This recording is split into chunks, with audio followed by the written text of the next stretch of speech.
Another barrage before dawn. Ukrainian anti-aircraft batteries intercepting a Russian missile over the capital, one of two shot down this morning. As the assault closes in on Kyiv, 2.5 million civilians are suddenly on the front line. Firefighters in the suburb of Koshitsa struggle to put out the blaze.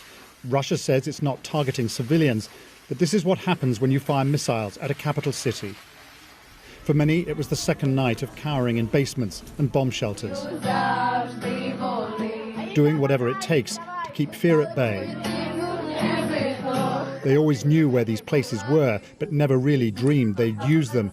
Not in 2022. Now we have come to the building where the bomb shelter is, and we're trying to stay here. It's pretty crowded. People get their dogs and cats and kids, and we're hearing the news about possible attacks in this district. And now the Russians are right outside, in Anna's neighbourhood. This is Obolon, north of the city centre. An armoured vehicle runs over a car. Eyewitnesses unable to believe what they're seeing. Amazingly, the driver survives, pulled from the wreckage by desperate passers-by. Equally unbelievable, one of the city's buses, still running, forced to give way to Kyiv's invaders. In 24 hours, these streets have almost completely emptied. It is increasingly dangerous to go out. The Ukrainians have warned that Russian soldiers could be operating inside the city, perhaps even in stolen Ukrainian vehicles. Pressure on the government is mounting all the time. Most people here believe the Russians simply want to get rid of it. Sirens are now more frequent, and the sound of distant explosions too. For Ukraine's president, speaking again to his people, this is a lonely fight. This morning we are alone in defending our country, just like yesterday. The most powerful forces in the world watch from afar. Ukraine is huge. The attacks which began yesterday have affected almost every major city. Russian armoured columns have been rolling in from north, south and east. The old Chernobyl nuclear reactor is now in Russian hands. But it seems the airbase at Gostomel, seized yesterday, may have been taken back.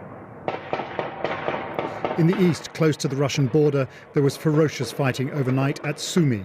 The Russians may not have made as much progress as they hoped here, and they're suffering casualties too.